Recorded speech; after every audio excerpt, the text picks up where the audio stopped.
G'ishli novastroyga so'raganmidingiz? Mana podyezdlar 3 ta dona eshigi bor. E'tibor berasiz, katta, keng podyez, 5-qavatda joylashgan bo'ladi. 66 kvadratdan iborat.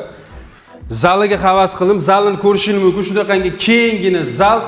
Narigi eski planirovkada bilsanglar, bu yerda bo'lingan bo'ladi. 2-3 balkoni xohlasangiz bu yerdan bo'lib turib, отдельный bu yoqni bolalar yotoqxonasi qilib bersangiz bo'ladi.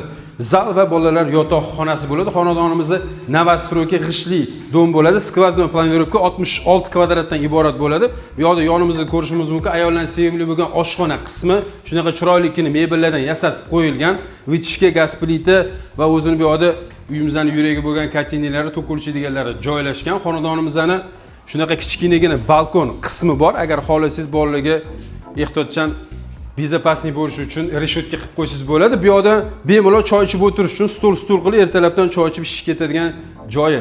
Yon tomondan ko'rishimiz mumkin, bizning hojat xonamiz razdelniy holatda bo'ladi. Chiroyli yaxshi kafellardan yopishtirib qo'yilgan va uning yonginasida sanuzel qismini ko'rishimiz mumkin. Yuvinish xonasi.